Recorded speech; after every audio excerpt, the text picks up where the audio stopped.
Hello friends, welcome back. आज हम लेकर आए हैं chapter 6 BA fifth semester elementary statistics का वेरी इम्पोर्टेंट चैप्टर ये है। केंद्रीय प्रवृत्ति की माप, measurement of central tendency, arithmetic mean, median and mode, समांतर माध्य, माध्यिका एवं बहुलक के कैसे हम इसको सॉल्व करते हैं, इसमें पूरी जानकारी आपको बताई गई है। इस बुक के कंटेंट में आपको पूरा A to Z केंद्रीय प्रवृत्ति की माप को A to Z बताया गया है। तो आप इस वीडियो में लास्ट तक बने रहिएगा, वरना आपसे इन्फॉर्मेशन वीडियो छूट सकती है। बहुत ही इम्पोर्टेंट चैप्टर है ये आपके सिलेबस के लिए। ये जो केंद्रीय प्रवृत्ति की माप है, सेंट्रल टेंडेंसी है, ये सिर्फ आपके सिलेबस या आपके सब्जेक्ट में ही नहीं, वरन इसके अलावा भी दूसरे सब्जेक्ट के लिए भी क्या होता है, ज़रूरी होता है। ठीक, डाटाबेस तैयार करने के लिए हम जो भी एक्सेल वगैरह पढ़ते हैं तो उसके लिए इन सब चीज़ों की ज़रूरत होती है। तो यहाँ पर आप सभी इस वीडियो को अंत तक देखिए, इस पर बने रहिए। यह चैप्टर थोड़ा बहुत बड़ा, थोड़ा जितने प्रीवियस वीडियो हमने अपलोड किए उन चैप्टरों से भी ज़्यादा बड़ा चैप्टर इसमें है। इसमें बहुत सारे जो क्वेश्चंस हैं आपको मिलेंगे करने के लिए, न्यूमेरिकल्स मिलेंगे, फार्मूला मिलेंगे। जो फार्मूला है आप सभी उसे याद रखिएगा।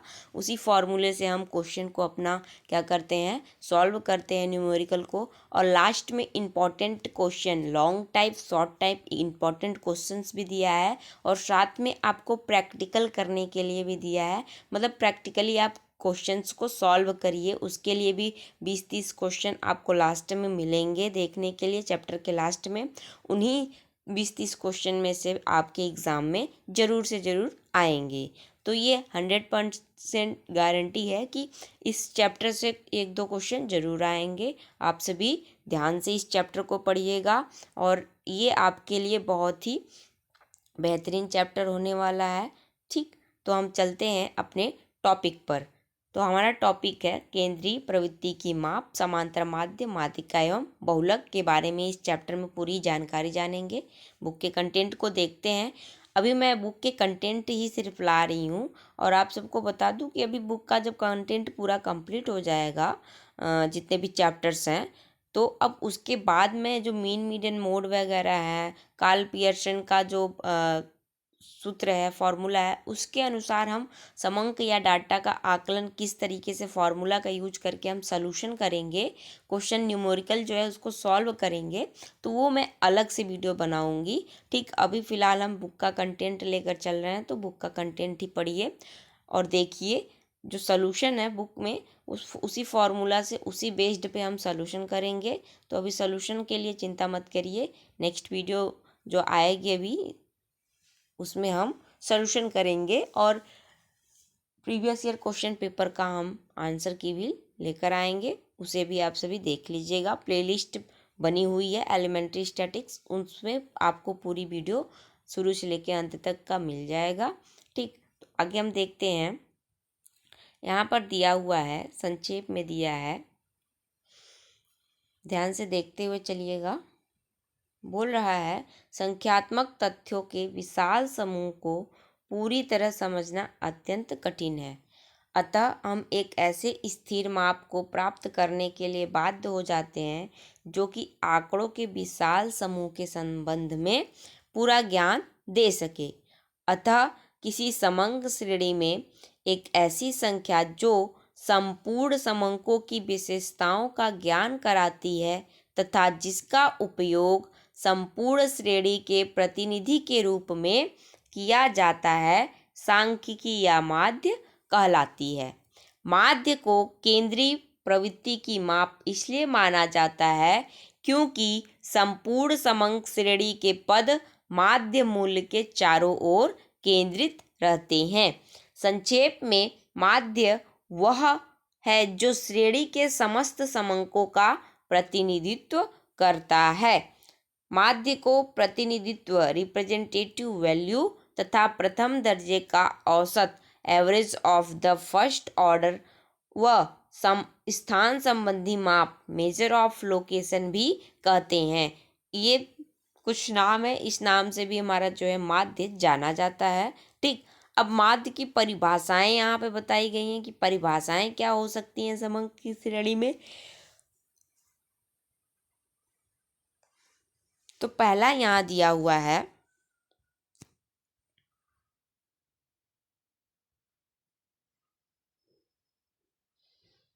पहला दिया हुआ है क्रॉस्टन व काउडेन के अनुसार। क्रॉस्टन व काउडेन के अनुसार क्या बोला जा रहा है, समंकों के विस्तार में माध्य एक ऐसा अकेला मूल्य है जो श्रेणी के समस्त मूल्यों का प्रतिनिधित्व करने हेतु प्रयुक्त किया जाता है। चूंकि माध्य समंकों के विस्तार के अंतर्गत होता है, इसलिए इसे कभी कभी केंद्रीय मूल्य का माप भी कहा जाता है। दूसरा क्या बोल रहा है, दूसरे अर्थशास्त्री क्या बोल रहे हैं, क्लार्क एवं सकाडे का क्या बोल रहे हैं, देखते हैं। समंक माध्य समंकों के समूह का वर्णन करने के लिए एक अकेली संख्या है प्राप्त करने का प्रयास है। तीसरा, यूल एवं केंडॉल के अनुसार किसी आवृत्ति वितरण की स्थिति या अवस्थिति का माप माध्य कहलाता है। तो ये था माध्य क्या है। अब हम आगे पढ़ेंगे माध्य के उद्देश्य, कार्य व महत्व। तो अब उद्देश्य, कार्य व महत्व देख लेते हैं। तो यहाँ उद्देश्य में पहला उद्देश्य दिया है समूह का संक्षिप्त चित्र। हम समूह का संक्षिप्त चित्र कैसे क्या करेंगे, तो माध्य जटिल तथा भिन्नता पूर्वक समूह को एक सरल, संक्षिप्त तथा स्मरण योग्य अंक द्वारा व्यक्त करता है। उदाहरण के लिए भारत के समस्त निवासियों की अलग अलग आय को समझना व याद रखना कठिन है, परंतु यदि उनकी औसत आय निकाल ली जाए तो उसे आसानी से समझा व याद रखा जा सकता है। तो क्या है कि भारत में पूरे 140 करोड़ से अभी अधिक लोग आबादी है। अब उस आबादी में आपको सभी के आय का अलग अलग आय याद रखना होगा, तो ये क्या होगा, बहुत ही कठिन हो जाएगा। इसलिए उस पूरे का हम औसत निकालते हैं और औसत निकाल कर बताते हैं कि हाँ यही आय जो है भारतवासियों की आय है, सालाना आय है व मासिक आय है। तो ये हर एक समय पे अलग अलग तरीके से निकाली जाती है। ठीक, अब आगे देखते हैं दूसरा क्या दिया है, पारस्परिक तुलना। हम इसमें पारस्परिक तुलना आसानी से कर सकते हैं। तीसरा है समूह का प्रतिनिधित्व कर सकते हैं। चौथा है मार्गदर्शन कर सकते हैं और पांचवा है सांख्यिकी क्रियाओं का आधार। तो सांख्यिकी क्रियाओं का आधार क्या है, यहाँ पे कुछ बातें बोली गई हैं, बताई गई हैं। तो इन्हीं सब कारणों से क्या है कि सांख्यिकी विश्लेषण की बहुत सी रीतियाँ, क्रियाएं माध्यों पर ही आधारित होती हैं। ठीक, अब इन्हीं सब कारणों से आधुनिक युग में माध्यों का महत्व बढ़ता जा रहा है। ठीक, तो आगे अब देखते हैं आदर्श माध्य के आवश्यक तत्व व लक्षण क्या होते हैं, यहाँ हम जानेंगे। तो आदर्श माध्य के आवश्यक तत्व लक्षण में निम्नलिखित गुण आते हैं। तो पहला है प्रतिनिधित्व। सांख्यिकी माध्य ऐसा होना चाहिए जो पूरे समूह का प्रतिनिधित्व करे, वह समग्र की सभी इकाइयों को समान महत्व दे तथा उनकी अधिकाधिक विशेषताओं को स्पष्ट करे। दूसरा है स्पष्ट व स्थिर। तीसरा है सरल गणित। चौथा है सरल व बोधगम्य। पांचवा है सभी मूल्यों पर आधारित। तो ये आप सभी नोट कर लीजिएगा। ठीक, वीडियो को पॉज करके आप सभी स्क्रीनशॉट लेकर अपना नोट करना है तो बाद में नोट करिए, अभी करना है तो अभी करते जाइए। बेस्ट तरीका होगा कि अभी जब पढ़ रहे हैं तभी आप नोट भी करते जाइए। ठीक, तो ये बहुत ही सही होगा। आगे देखते हैं, आगे नेक्स्ट यह पांचवें से समूह सभी मूल्यों पर आधारित। छठा है परिवर्तन का न्यूनतम प्रभाव। सातवां है अन्य आवश्यक तत्व। अब आगे देखते हैं केंद्रीय प्रवृत्ति के विभिन्न माप। ये हमने देखा माध्य क्या होता है। ठीक, अब आगे देखते हैं केंद्रीय प्रवृत्ति के विभिन्न माप। तो यहाँ पे कुछ माप दिए हुए हैं। दो तरीके से हम क्या कर रहे हैं, माप को समझ रहे हैं। दो तरीके से तो यहाँ दिया है केंद्रीय प्रवृत्ति के विभिन्न माप होते हैं। पहला माप है गणितीय माध्य और दूसरा माप है स्थिति संबंधी माध्य। तो इन दोनों के भी अंतर्गत कुछ प्रकार आते हैं। तो गणितीय माध्य के अंतर्गत क्या आएगा? पहला समांतर माध्य अथवा अंक गणितीय माध्य अथवा माध्य आएगा। दूसरा है गुणोत्तर माध्य, जियोमेट्रिक मीन, और तीसरा है हरात्मक माध्य, हार्मोनिक मीन, और दूसरा है दिया है स्थिति संबंधी माध्य। ठीक, तो स्थिति संबंधी माध्य में हम पढ़ेंगे मीडियन, जिसको कहते हैं माध्यिका, और मोड, जिसको कहते हैं बहुलक या भूइष्ठक। ठीक, अब आगे हम देखेंगे इन्हीं के बारे में कि ये क्या हैं, कैसे हैं। तो ये केंद्रीय प्रवृत्ति की माप के विभिन्न माप हैं। तो आगे अब चलते हैं, देखेंगे कि गणितीय माध्य क्या होता है। तो गणितीय माध्य में दिया हुआ है समांतर माध्य अथवा मध्यक। तो गणितीय माध्य में जब भी आप पढ़ेंगे तो ये चीज़ें गणित के अनुसार ही होती हैं। तो समांतर माध्य व्यवहार में सबसे सरल और लोकप्रिय हैं। यहाँ पे आपको बता रहा है कि समांतर माध्य व्यवहार में सबसे सरल और लोकप्रिय माप है। वास्तव में औसत शब्द का प्रयोग इसी माध्य के लिए किया जाता है। उदाहरण के लिए औसत उत्पादकता, औसत लाभ, औसत आय, औसत लाभांश, औसत प्राप्तांक, औसत उपभोग, औसत माध्य आदि तथ्य समांतर माध्य द्वारा प्राप्त होते हैं। ठीक, अब आगे देखते हैं कि यहाँ पे किस तरीके से हम समांतर माध्य को ज्ञात कर सकते हैं। तो उदाहरण दिया हुआ है कि यदि किसी क्लास टेस्ट में 4 विद्यार्थियों द्वारा प्राप्त अंक क्रमशः 10, 16, 12 और 18 हैं, तो उनका औसत अंक क्या होगा? तो औसत अंक क्या करते हैं हम लोग? तो दी हुई संख्या छात्रों के विद्यार्थियों के दिए हुए अंक को टोटल करते हैं और कितने विद्यार्थी हैं उसको लिखते हैं।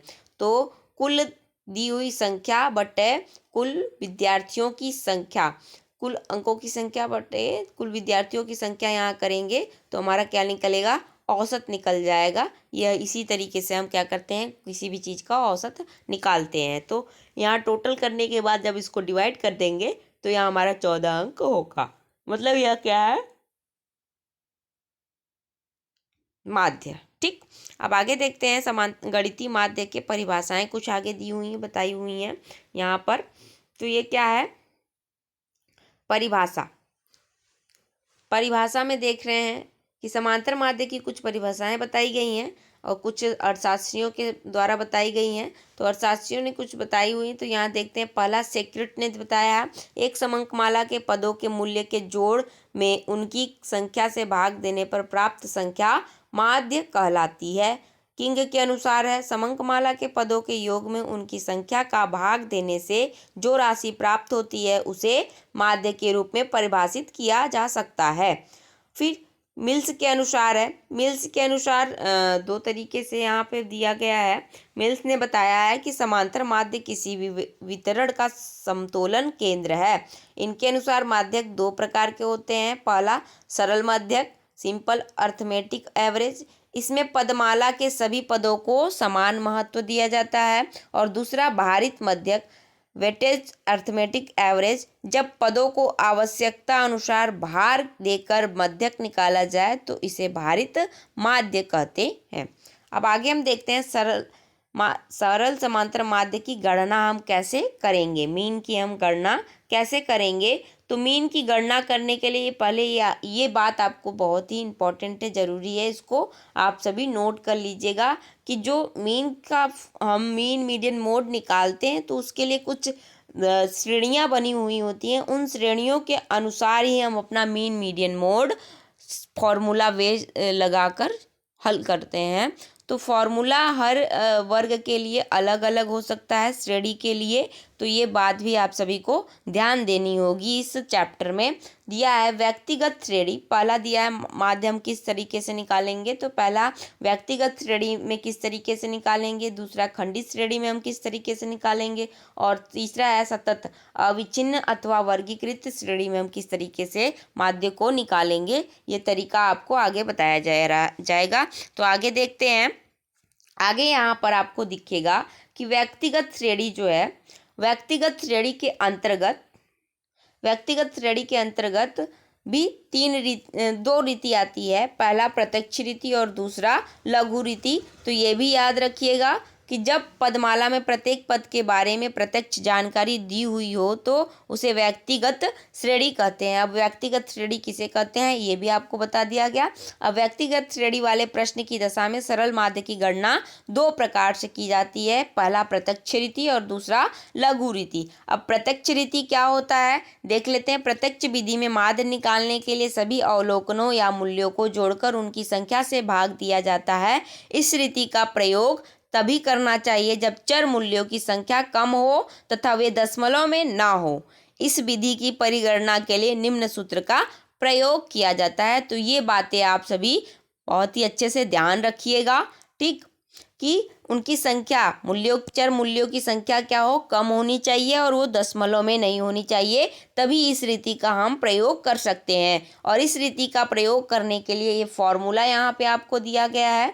ये फॉर्मूला आप सभी अच्छे से नोट कर लीजिएगा कि ए या एक्स बार बराबर समीशन एम अपॉन एन, ठीक। ये फॉर्मूला समांतर माध्य का प्रत्यक्ष रीति के लिए है, ठीक। अभी लघु रीति के लिए अलग हो जाएगा। आगे देखते हैं,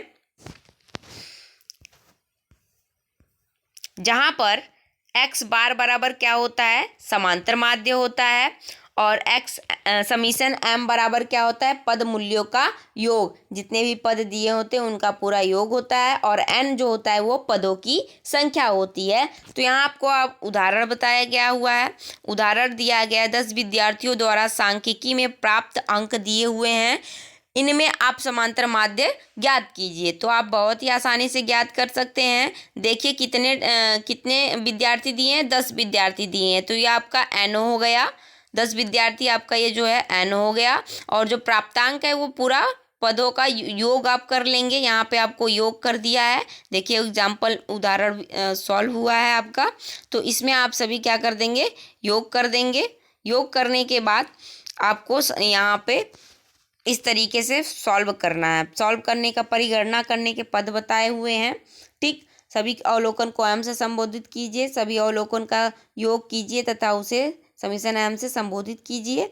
फिर फॉर्मूला लगाकर भाज्यफल की समांतर माध्य को निकालिए, वह भाग देंगे, उसके बाद हमारा समांतर माध्य प्राप्त हो जाएगा हमें। तो इस तरीके से हल होगा। अब आगे देखते हैं, हमने प्रत्यक्ष रीति देख लिया, अब लघु रीति देखते हैं। लघु रीति में क्या है, कैसे हम निकालेंगे लघु रीति में, तो यहाँ पे बताया जा रहा है लघु रीति का उपयुक्त विवरण में अवलोकन की संख्या 10 है। ऐसी स्थिति में उनका योग करना सरल काम है, किंतु अवलोकनों की संख्या बढ़ने से यह गणना कार्य कठिन हो जाता है। ऐसी स्थिति में अप्रत्यक्ष विधि या लघु रीति का प्रयोग करते हैं।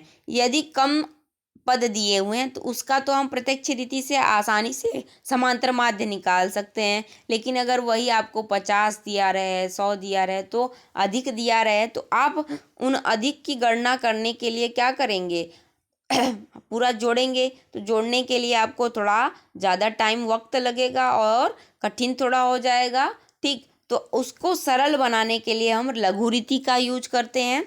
तो लघु रीति का मेथड क्या है यहाँ आपको बताया गया है। आंकड़ा आपका वही था, बस यहाँ जो है मेथड उसको बताया गया है परिगणना का। तो यहाँ परिगणना हम किस तरीके से करेंगे, देखिए यहाँ पे बता दिया गया है आपको कि इसका फॉर्मूला क्या होगा। तो फॉर्मूला जो है लघु रीति के लिए फॉर्मूला है समीशन बार एक्स बार बराबर ए और एक्स बार बराबर small x plus summation d x upon n. तो ये आपको इस फॉर्मूला पे रखना है। तो डी एक्स जो होता है वो कल्पित माध्य होता है, कल्पित माध्य से विचलन होता है।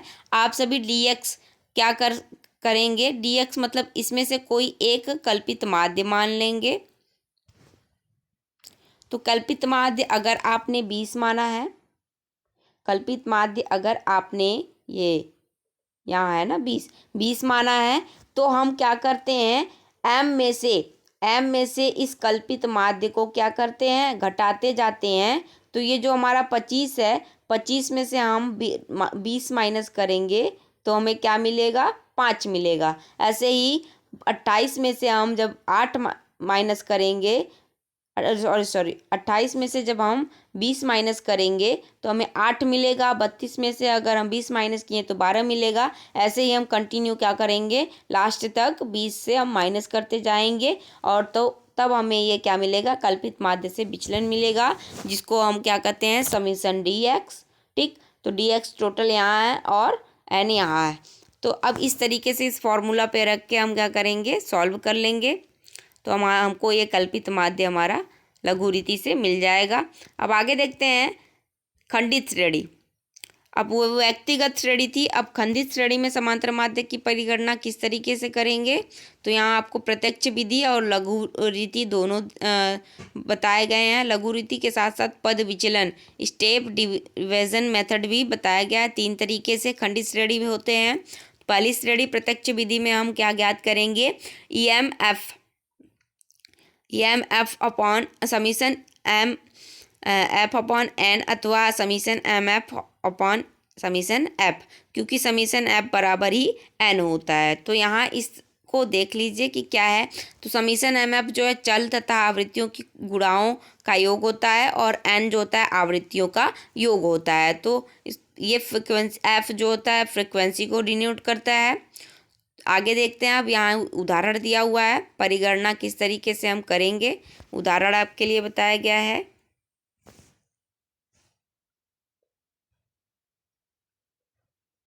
यहाँ आपको दिया गया है प्राप्तांक और छात्रों की संख्या, जिसे गणना हम करेंगे फॉर्मूला पे रखकर। ये गणने का स्टेप दिया गया है। आगे हम देखेंगे लघु विधि। अब लघु विधि में क्या है, तो लघु विधि में इस विधि में किसी प्राप्त को काल्पनिक समांतर माध्य मानकर विचलन लिए जाते हैं। ये भी इस तरीके से इसका फॉर्मूला है। अभी मैं एक वीडियो में सॉल्यूशन लेकर आऊँगी। ये आपको बस बुक के कंटेंट बताए जा रहे हैं इसमें, इस वीडियो में। अब आगे है तीसरा पद विचलन विधि। पद विचलन विधि द्वारा हम ये इस तरीके से सॉल्यूशन करते हैं। यहाँ पे आपको एग्जाम्पल दिया हुआ है।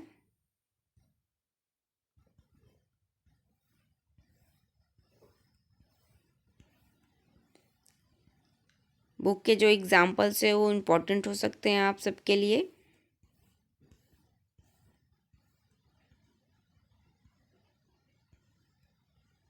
अब हम आगे आएंगे समांतर माध्य की परिगणना या अखंडित श्रेणी के लिए हम क्या करते हैं। तो जब अखंडित श्रेणी दिया होता है तो हम वर्गांतर की निम्न सीमा और उसकी उच्च सीमा को जोड़कर हम 2 से भाग दे देते हैं, तो हमें मिड वैल्यू पता चल जाती है। उसके बाद 3 विधि से हम निकालेंगे इसकी गणना करेंगे। पहला प्रत्यक्ष, दूसरा लघु, तीसरा पद विचलन विधि। तो ये अखंडित श्रेणी, मतलब अखंडित श्रेणी जैसे 0 से 10 के बीच में आप सभी का अगर टेस्ट होता है तो 20 नंबर का टेस्ट हुआ तो 0 से 10 के बीच में कितने लोगों का कितना नंबर है और 10 से 20 के बीच में कितने लोगों का कितना नंबर है, यह अगर आपको एक क्लास में बताया जाए और उसका डाटा इकट्ठा किया जाए तो उस डाटा का मीन निकालने के लिए आप क्या करेंगे, इस तरीके से इस फॉर्मूला का यूज करके आप निकालेंगे। तो यहाँ पे ये फॉर्मूला दिया हुआ है प्रत्यक्ष विधि के लिए। हम क्या करेंगे, समीशन एम एफ निकालेंगे और एन जो है दिया रहेगा। तो एन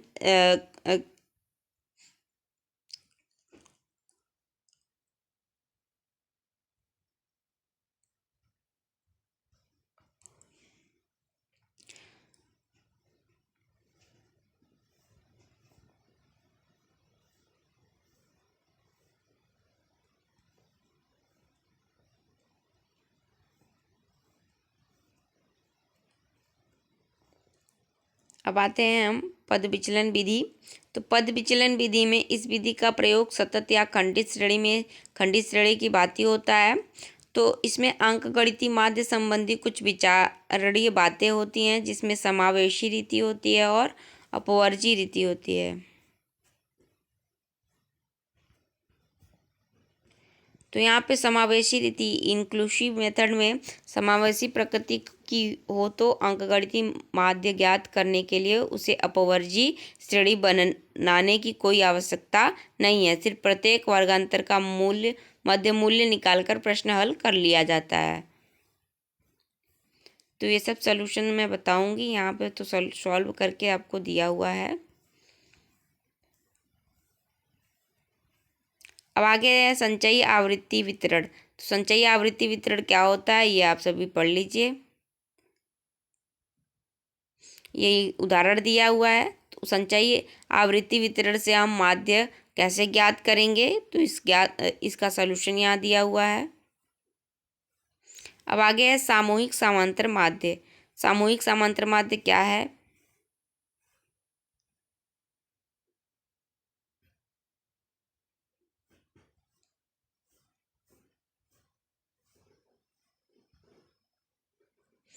अब देखेंगे समांतर माध्य के बीजीय गुण क्या होते हैं।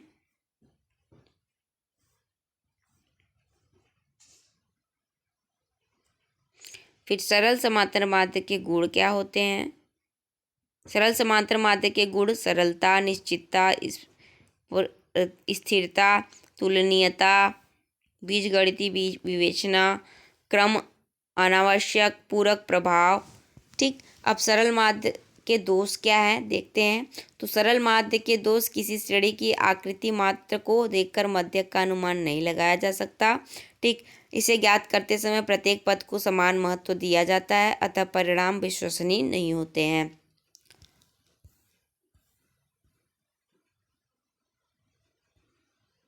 आगे देखते हैं। लास्ट तक बने रहिए वीडियो में, क्योंकि लास्ट तक आपको बहुत सारे फॉर्मूलाज, बहुत सारे एग्जाम्पल्स, बहुलक वगैरह, माध्यिका वगैरह के मिलेंगे और साथ में ही क्वेश्चंस आपको मिलेंगे सॉल्व करने के लिए। अब आगे है भारित समांतर माध्य। भारित समांतर माध्य क्या होता है? सरल माध्य का एक प्रमुख दोष यह है कि इसमें श्रेणी के पद का समान प्रभाव पड़ता है। उदाहरण यहाँ दिया हुआ है भारित माध्य का। फिर भारित माध्य निकालने की विधि बताई गई है। इस विधि से, इस फॉर्मूला से हम भारित माध्य को निकालेंगे। उसके बाद यहाँ उदाहरण दिया हुआ है, इस उदाहरण का हल भी दिया हुआ है। इस तरीके से हम निकालेंगे। ठीक, आगे अब लघुरीति में किस तरीके से हम निकालेंगे। लघुरीति का फॉर्मूला दिया हुआ है, क्वेश्चन के साथ साथ यहाँ सॉल्यूशन। आपको इसमें उदाहरण बहुत सारे देखने को मिलेंगे। ये उदाहरण आपके एग्ज़ाम में भी आ सकते हैं, तो इन सब उदाहरणों को थोड़ा ध्यान से देख लीजिएगा, कर लीजिएगा।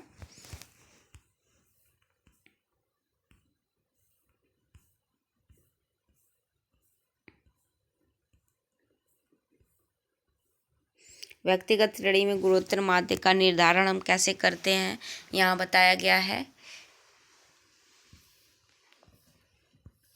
एग्जाम्पल दिया हुआ है, उसका गुणोत्तर माध्यम किस तरीके से निकालेंगे यहाँ दिया गया है। लॉगरिथम का प्रयोग करके।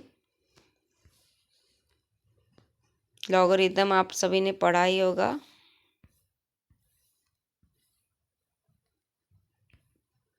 ठीक, तो इसका मैं सॉल्यूशन लेकर आऊँगी, किस तरीके से सॉल्व करते हैं। यहाँ तो बस आपको दिख रहा है कि क्या क्या कंटेंट है, बुक में क्या क्या कंटेंट है, क्या क्या हमें पढ़ना है। खंडित या विच्छिन्न श्रेणी में गुणोत्तर माध्य का परिगणन। उसके बाद हम आएंगे मीडियन पर।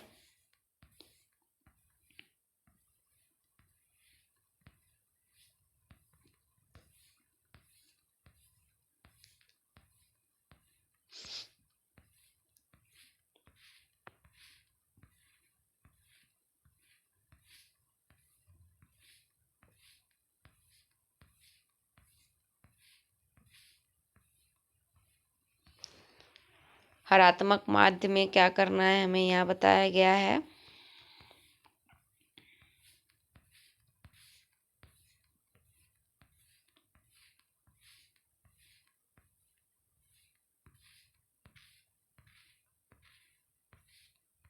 फिर खंडित व विच्छिन्न श्रेणी में हरात्मक माध्य निकालना, किस तरीके से हम हरात्मक माध्य को निकालेंगे, यहाँ दिया हुआ है।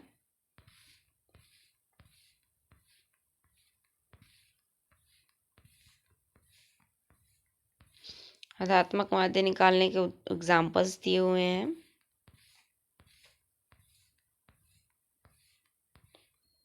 हरात्मक माध्य के विशेष प्रयोग को बताया गया है।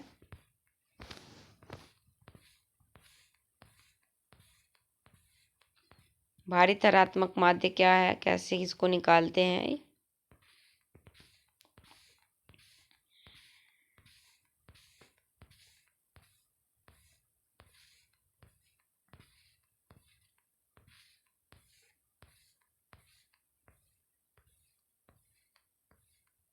जो भी डाउट हो आप सभी जरूर पूछिए।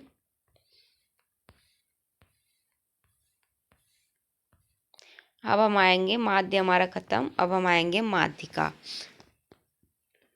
तो माध्यिका देखते हैं क्या है।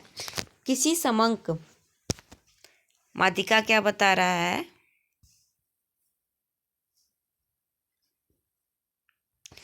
किसी समंक श्रेणी को आरोही मतलब बढ़ते हुए या अवरोही घटते हुए क्रम में सुव्यवस्थित करने पर उस श्रेणी के मध्य जो मूल्य आता है वही क्या कहलाता है, माध्यिका कहलाता है। तो ये तो साधारण मेथड हुआ, सिंपल मेथड हुआ, साधारण तरीका हुआ। लेकिन अगर आपको खंडित और अखंडित श्रेणी में दिए रहें तो किस तरीके से हम सॉल्व करेंगे, तो उसके लिए हम आगे देखेंगे। फिर यहाँ बताया जा रहा है दूसरों शब्दों में, माध्यिका वह केंद्रीय या मध्य मूल्य है जो श्रेणी को दो बराबर भागों में विभाजित करता है, यह होता है माध्यिका। इसलिए माध्यिका को स्थिति का माध्य कहा जाता है, एवरेज ऑफ पोजीशन। अब यहाँ एग्जाम्पल्स दिया हुआ है, तो आरोही क्रम और अवरोही क्रम दोनों तरीके से हमने इस डाटा को क्या कर लिया, लिख लिया। अब लिखने के बाद जो बीच में आएगा उसका वही क्या होगा,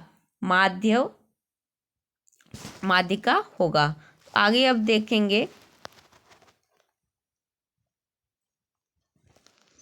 कुछ महत्वपूर्ण परिभाषाएं। अब माध्यिका की कुछ महत्वपूर्ण परिभाषाएं यहाँ दी हुई हैं कुछ अर्थशास्त्रियों के द्वारा। तो यहाँ स्प्रिगल के अनुसार दिया है, घटते अथवा बढ़ते हुए मूल्यों की क्रमबद्ध श्रृंखला के मध्य मूल्य या दो मध्य मूल्यों के समांतर माध्य को माध्यिका कहा जाता है। दूसरा है, प्रोफेसर एच सेकिट्स ने कहा है कि माध्यिका किसी समंक माला का अनुमानित या वास्तविक उस पद का मूल्य होता है जो कि उस वितरण को क्रमबद्ध किए जाने पर दो भागों में विभक्त करता है। ठीक, अब माध्यिका की गणना किस तरीके से की जाती है, तो माध्यिका की गणना के लिए पहले हम देखेंगे व्यक्तिगत श्रेणी। व्यक्तिगत श्रेणी में माध्यिका निकालने के लिए दो विधि जो है वो दी हुई है। पहला है, सबसे पहले पदों को आरोही अथवा अवरोही क्रम में व्यवस्थित किया जाता है। उसके बाद फिर निम्नलिखित सूत्र का द्वारा माध्यिका निकाला जाता है। तो m बराबर साइज ऑफ n+1 बटा 2, जहाँ पर m का क्या होता है माध्यिका और n जो होता है पदों की संख्या। फिर दूसरे तरीके से यदि पदों की संख्या विषम हो, ये तो सम के लिए था, यदि विषम हो, सम के लिए क्या होता है n/2 होता है।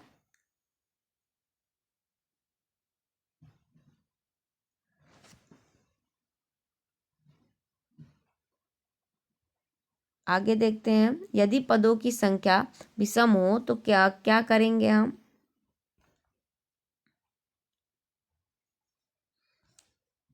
विषम होगी तो दिए हुए मूल्यों को आरोही अथवा अवरोही क्रम में रखिए। क्रमबद्ध करने के बाद n+1 का सूत्र का प्रयोग करेंगे। और सम के लिए हम क्या करते हैं n/2, विषम के लिए n+1। ठीक, आगे देखते हैं,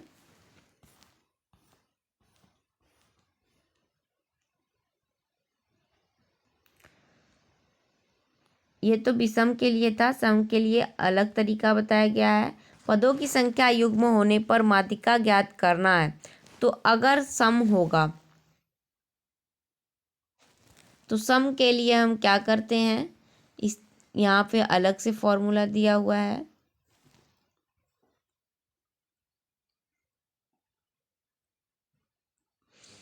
दिया बताया गया है कि सम के लिए हम क्या करेंगे, n+1/2 निकालेंगे तो 11/2 हो जाएगा, और इसका क्या हो जाएगा, 5.5 फिफ्थ आइटम जो होगा वह क्या होगा, मीडियन होगा। तो फिफ्थ आइटम में हम क्या देखेंगे कि पाँचवा भाग के अंतर्गत क्या आ रहा है, तो 150, 160, 170 ये तीनों इसके बीच में आ रहे हैं। तो इसके बीच में आ रहे हैं तो हम क्या करेंगे, 170 और 180 को ऐड करके क्या कर लेंगे, हम मीडियन को निकाल लेंगे। आगे देखते हैं, इसके कई सारे एग्जाम्पल्स दिए हुए हैं।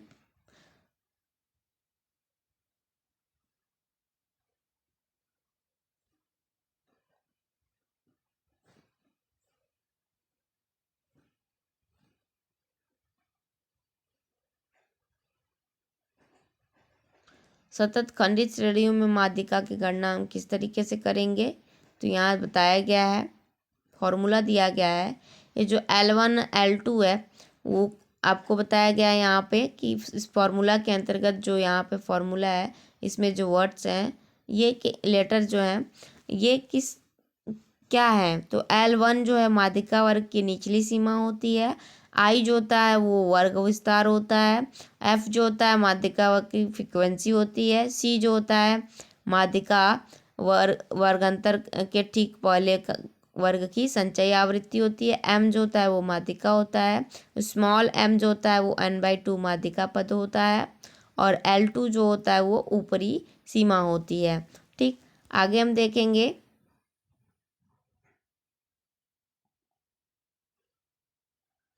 उदाहरण किस तरीके से यहाँ सॉल्व करेंगे हम बताया है।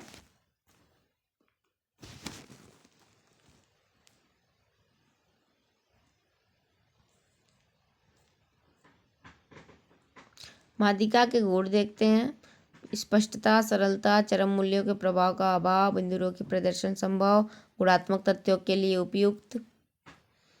माध्यिका के दोष भी दिए हुए हैं, मूल्यों को क्रम में रखना आवश्यक, सीमांत मूल्यों की अपेक्षा।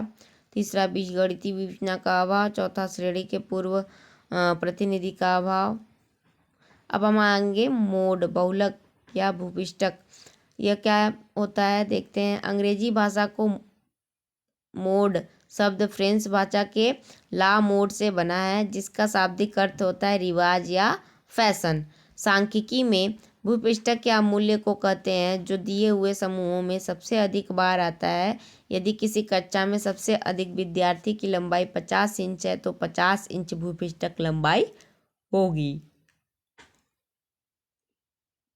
इसी प्रकार यदि हम कहें कि किसी वर्ग विद्यार्थियों का भूपृष्ठक अंक 50 अंक है तो इसका अभिप्राय यह होगा कि परीक्षार्थियों में अधिकांश ने 50 अंक प्राप्त किए हैं। सबसे अधिक बार आने वाले अंक का ही मूल्य बहुलक मूल्य होगा या भूपृष्ठक मूल्य होता है। अब आगे दिया है भूपृष्ठक का, तो ये अर्थ हो गया, और अब आगे दिया है कुछ परिभाषाएं कुछ अर्थशास्त्रियों द्वारा दी हुई हैं। प्रोफेसर बाउले के अनुसार भूइष्ठक क्रमबद्ध मूल्यों से वह मूल्य होता है जिसमें सबसे अधिक आवृत्तियां होती हैं। आगे देखते हैं, भूपृष्ठक की विशेषताएं दो दी हुई हैं। पहला, यह सबसे अधिक बारंबारता वाला पद होता है। दूसरा, पहली विशेषता के होते हुए भी भूपृष्ठक मूल्य आसपास के पदों से प्रभावित होता है। अब यहाँ उदाहरण दिया है,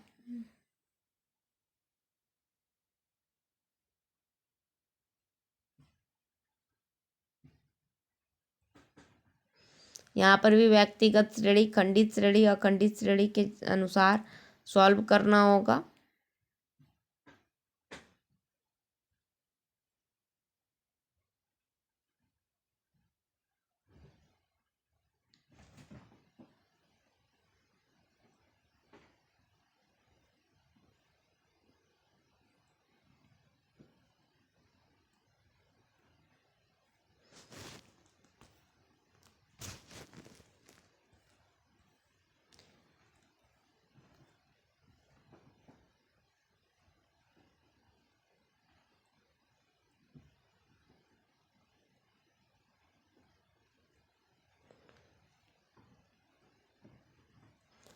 सबसे ज़्यादा इम्पोर्टेंट टॉपिक ये आपका रहा।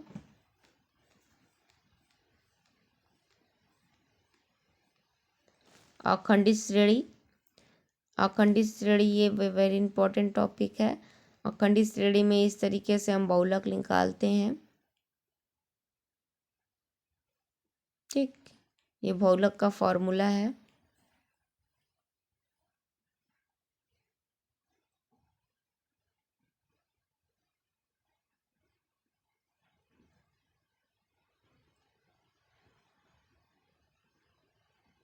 लास्ट में हम देखेंगे माध्य, माध्यिका, समांतर, समांतर माध्य, माध्यिका और बहुलक में कालप्रियर्सन द्वारा अंतर संबंध और बताया गया है।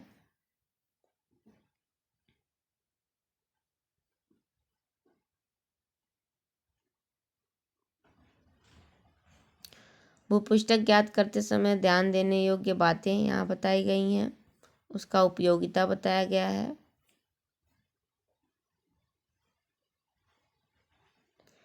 भूपृष्ठक के दोष भी बताए हुए हैं। अब हम आगे देखेंगे ये समांतर माध्यम, माध्यिका और भूपृष्ठक में संबंध। तो संबंध किस तरीके से है वे इम्पोर्टेंट है। यहाँ इसका संबंध के रूप में बताया गया है कि ये गुण व दोष जो होते हैं एक दूसरे के पूरक नहीं होते हैं।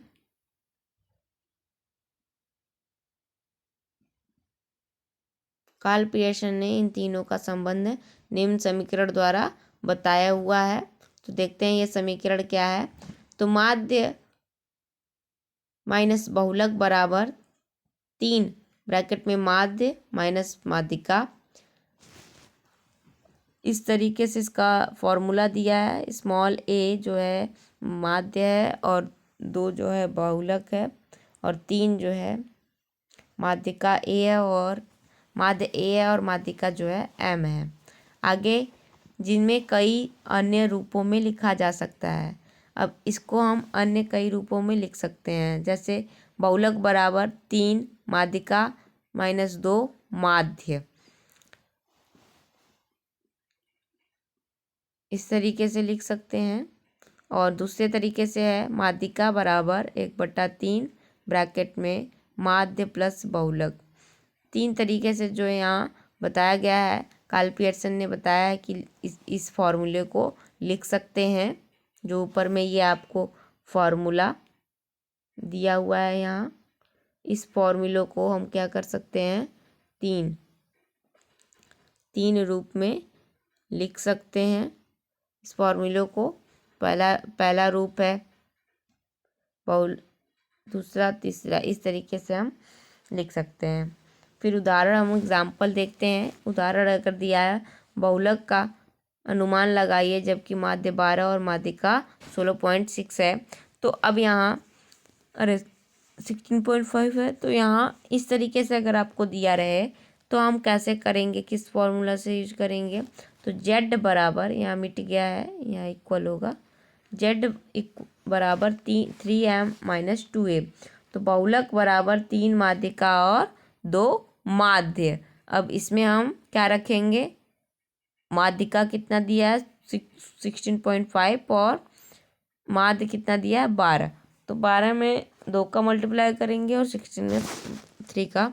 आगे देखते हैं तो यहाँ हमारा सॉल्यूशन हमें मिल जाएगा। तो ये था पूरा केंद्रीय प्रवृत्ति माप का चैप्टर, जो कि बहुत बड़ा होता, लॉन्ग वीडियो ज़्यादा हो जाती, इसलिए मैंने उतना पढ़ा नहीं, क्योंकि अभी नेक्स्ट वीडियो हमको लाना ही है सॉल्यूशन का।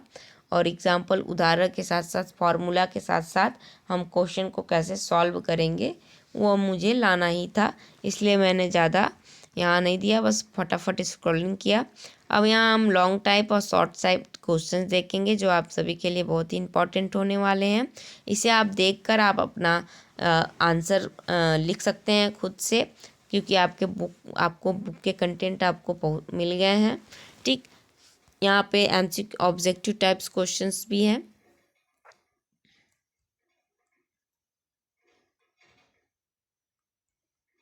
इसके बाद आपको मिलेंगे न्यूमेरिकल बेस्ड क्वेश्चन जो प्रैक्टिकल करने हैं। न्यूमेरिकल क्वेश्चन यहाँ आपको दिया है न्यूमेरिकल क्वेश्चन में आप सभी को देखिए एक टोटल 20 क्वेश्चन के आसपास न्यूमेरिकल दिया हुआ है। ठीक, ये पूरे मैं सॉल्व करवाऊंगी, धैर्य रखिए।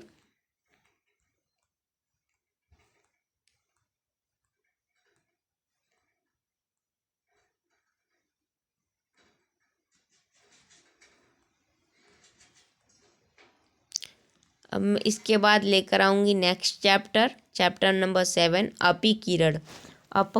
अपकिरण जो है वो भी बहुत ही इम्पोर्टेंट है। प्रीवियस ईयर क्वेश्चन पेपर जो 2024 में हुआ था, मतलब प्रीवियस ही हुआ है, तो उसमें अपकिरण जो है उससे एक दो सवाल आए थे।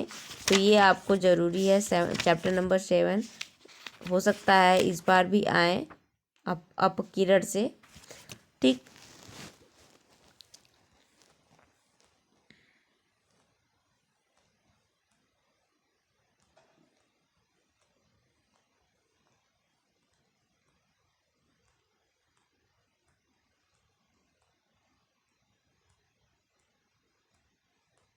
देखिए कितने सारे क्वेश्चंस आप सभी को दिए हुए हैं।